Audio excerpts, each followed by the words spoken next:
Chacun de nous en consomme environ 20 kg par jour. De quoi s'agit-il? Il s'agit des graviers et sables extraits des carrières, aussi appelés granulats. Il faut produire 1 million de tonnes de granulats par jour pour répondre aux besoins de la construction en France. Pour 1 km d'autoroute, 30 000 tonnes de granulats sont utilisées. Pour un logement, il faut 100 à 300 tonnes de granulats. Pour un hôpital ou un lycée, 20 000 à 40 000 tonnes de granulats sont nécessaires. Pour comprendre d'où vient cet or gris, direction la carrière de pierre de Blanquefort. Elle est située au cœur du bassin de consommation que représente la communauté de Bordeaux, a été ouverte en 1979. Elle est exploitée par 14 personnes. Les matériaux extraits du site sont des alluvions anciens, composés de sable argileux, de gravier et de galets. La production annuelle est de 500 000 tonnes, soit la quantité nécessaire à la construction d'environ 160 lycées. Ces granulats sont destinés aux chantiers du bâtiment, du génie civil et des travaux routiers près de Bordeaux. Nous sommes allés visiter la carrière de Blanquefort qui est exploitée par le groupe GSM, filiale française d'Italcimenti Group. Pour ouvrir une carrière, le groupe GSM fait d'abord intervenir un responsable foncier et environnement. Nous avons rencontré Madame Philippe, qui est chef de service foncier et environnement depuis 13 ans. Elle exerce un métier à la fois peu commun, peu connu et original pour une femme parce que le milieu des carrières de pierre est traditionnellement masculin.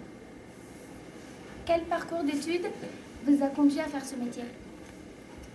Donc après mon BTS en immobilier, j'ai été embauchée dans la société GSM afin de prendre le poste de commercial pendant 1 année et demie.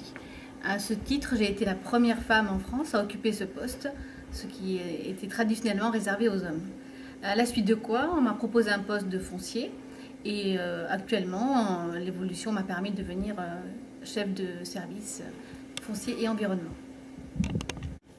Donc au niveau du service foncier, les femmes sont les plus importantes puisque en France, nous sommes environ 12 femmes pour 25 fonciers. Et c'est exclusivement dans cette partie-là que GSM embauche des femmes. Dans la partie exploitation, dans la partie commerce, il n'y en a pas. Comment c'est content pour ouvrir une carrière? Donc avec l'aide d'une équipe de géologues, nous allons cibler des terrains potentiellement exploitables. À la suite de quoi je vais aller je vais collecter les noms des propriétaires pour les rencontrer et leur proposer un contrat ou d'achat, mais la plupart du temps c'est de fortage, qui est une sorte de location, afin qu'on puisse exploiter potentiellement leur terrain. Il me faut leur accord. Lorsque vous avez obtenu toutes les autorisations nécessaires, que faites-vous? Donc à la suite de ça, nous allons faire des sondages pour vérifier si le gisement contient, les matériaux contenus dans le gisement correspondent bien à ce que l'on cherche au niveau qualité intrinsèque des matériaux. Par exemple, est-ce qu'on pourra réaliser du béton avec ou non? Si les sondages sont positifs, que se passe-t-il? Nous allons travailler avec un bureau d'études qui va nous permettre de mener une étude d'impact. L'étude d'impact va nous permettre de maîtriser les impacts de la carrière pendant toute son exploitation sur l'environnement. Et un point dont je n'avais pas parlé, c'est également l'impact paysager, la vision de la carrière que nous aurons pendant toute la durée de la carrière. Ça, c'est important, que ça ne soit pas nuisible, entre guillemets. L'important, c'est également qu'un projet commun soit défini en partenariat avec souvent les mairies, la population environnante, les riverains et les propriétaires. La politique de l'entreprise, c'est de s'inscrire dans la démarche du développement durable. Ça, c'est vraiment très important pour nous.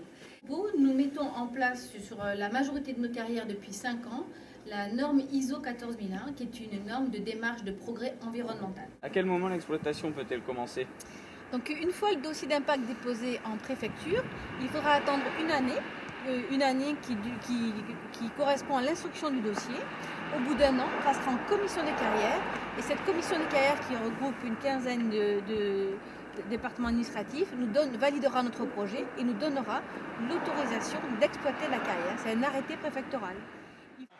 L'exploitation peut commencer. À Blanquefort, les granulats sont extraits de l'eau à l'aide d'une drague à grappin. Celle-ci déverse son contenu dans un tamis. Lorsqu'il est plein, le tamis se soulève et déverse à l'eau des gros blocs de terre, d'argile, de glaise qui nuiraient à la qualité du granulat.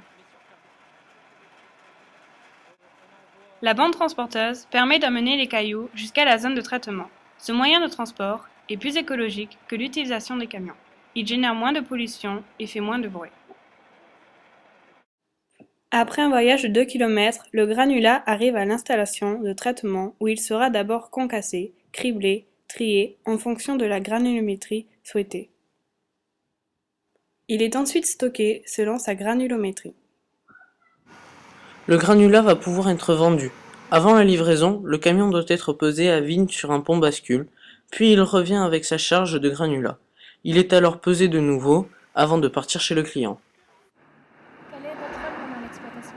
Alors pendant l'exploitation, moi je vais aller sur la carrière, vérifier que les salariés de la carrière respectent bien les engagements qu'on a pris pendant l'étude d'impact et aussi respectent les normes qui sont définies au niveau national. Le responsable foncier doit avoir de bonnes connaissances réglementaires et juridiques dans le montage d'opérations, un bon relationnel humain et doit posséder des talents de négociateur. Il doit être curieux, savoir communiquer, être motivé et être polyvalent. Les conditions de travail. Eh bien, étant donné que on travaille dans le service où je suis sur 6 départements, il y a pas mal de déplacements. En général, je fais 50 000 km par an. Sinon, je suis également au bureau pour suivre les dossiers en cours. C'est un travail où je suis peut-être 2 jours au bureau et 3 jours en déplacement. La société me fournit une voiture de fonction qui me permet de me déplacer sur tous les sites que nous gérons. Quels sont les aspects qui vous plaisent le plus dans ce métier? C'est un métier très varié qui me permet de rencontrer tout type de personnes. Par exemple, un matin, je peux être à la préfecture, après rencontrer des propriétaires sur le terrain, après faire visiter une carrière à des collégiens, ce qui arrive souvent aussi, suivre des sondages. C'est un métier très, très polyvalent et un autre aspect qui est intéressant, c'est qu'on apprend toujours. Le jour où je dois faire une étude d'impact et rencontrer un hydrogéologue, il va m'expliquer comment fonctionnent les nappes phréatiques, nappes souterraines. Donc on est toujours en train d'apprendre. Quel est votre rôle dans le réaménagement de la carrière à la fin de son exploitation? Une fois les terrains exploités, la préfecture nous donnera un document qui s'appelle un PV de recollement. Et ce PV recollement valide le fait qu'on ait bien respecté tous les engagements qu'on a pris tout au long de la durée de vie de la carrière. Et donc la carrière reprend vraiment sa place dans son territoire, dans son environnement.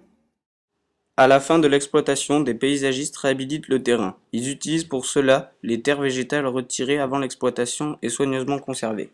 À Borèche, en bordure de Garonne aux portes de Bordeaux, une ancienne carrière est aujourd'hui un grand plan d'eau utilisé pour le ski nautique.